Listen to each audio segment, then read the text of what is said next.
Hello, welcome back to my YouTube channel, Stroke of the Clock. There are some things I didn't mention in my first video, and I would like to clear those things up and tell more about the background of what happened to me.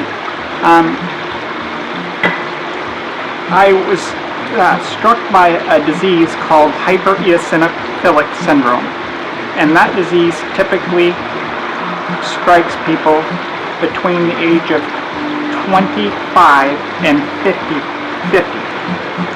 And the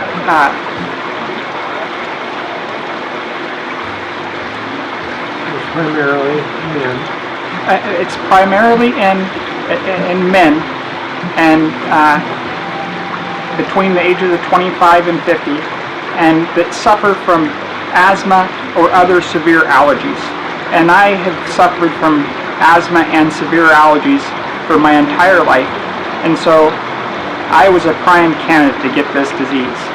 And the disease is an excess of eosinophils in your system, which is, eosinophils are one of 4 types of white blood cells in your system, and I had hyper-eosinophilic syndrome, and that meant that the average, what is the average level? Well, the average level is from 30 to 350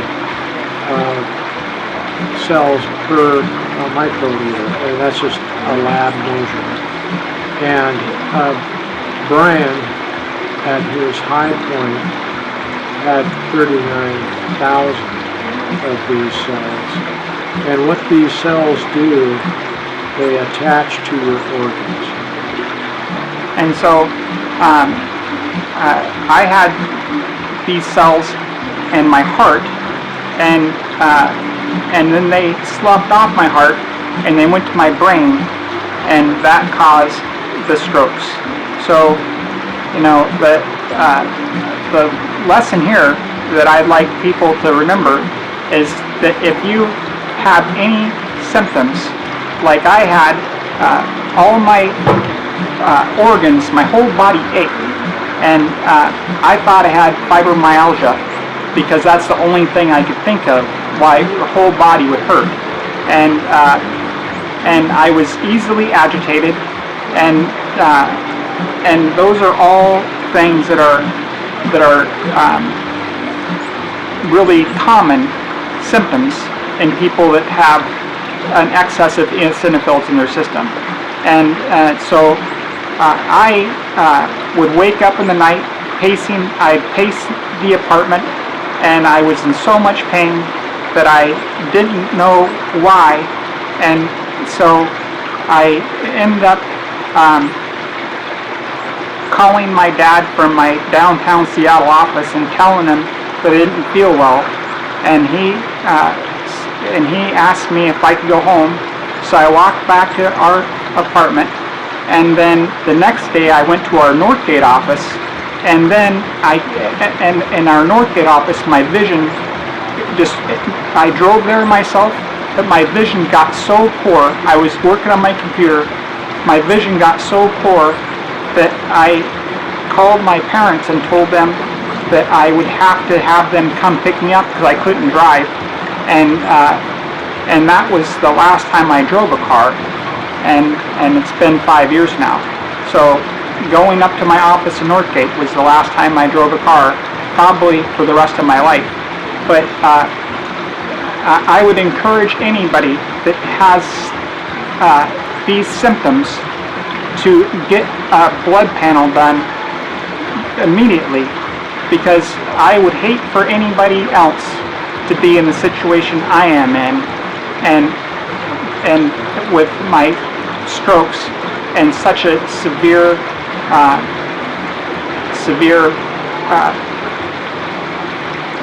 problems that has caused in my life.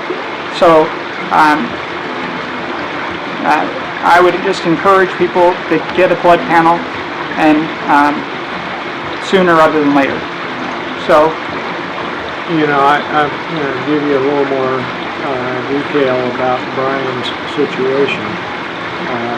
he was, as you talked about earlier, in the hospital for a long time, but in that first 2 weeks of him being in the hospital, he went into intensive care, and his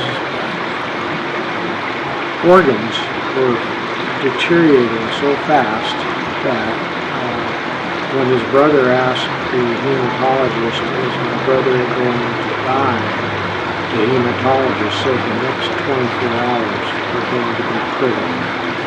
And that's when they went ahead and did 2 infusions, heavy infusions of chemotherapy. And they said because he was in such good condition physically and so young that they could do that. They said if he wasn't that way, this would kill him.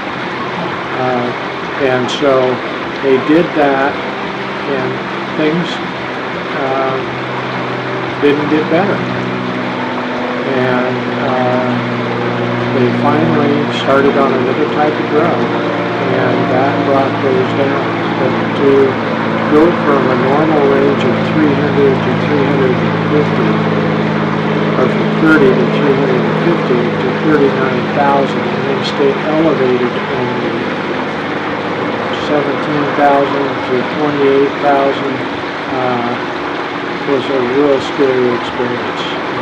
The neurologist said, he was in stage 3 kidney failure, and if we don't get this under control, he's going to have to go on dialysis.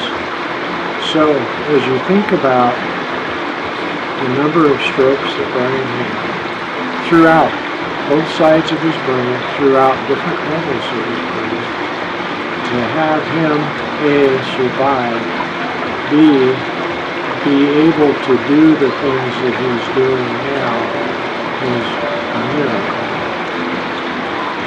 I agree, but I would just encourage anybody that is feeling at all like not themselves and they're in pain, they can't explain why, to get a blood panel. It may not be hyper-eosinophilic syndrome, but it's probably something else. You have to listen to your body.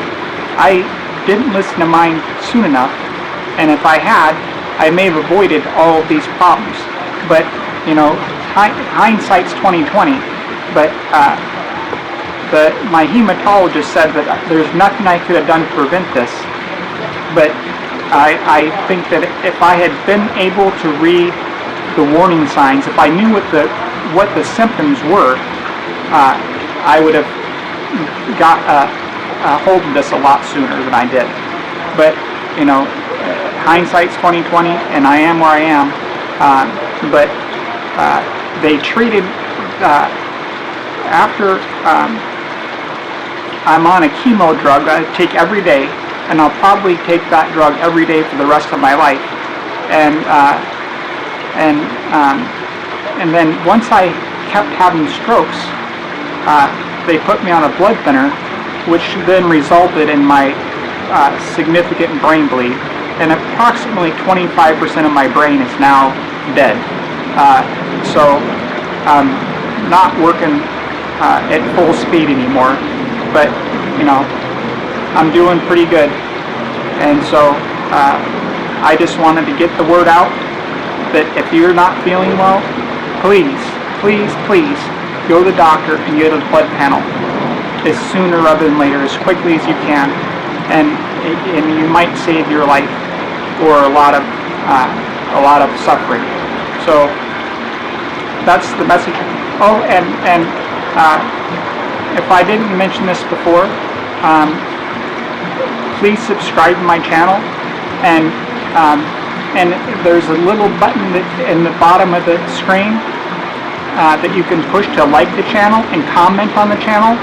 And I encourage any of you that watch this to, if you like it, push like, and if you have comments, there's something else that you wish that I would cover, I will respond to your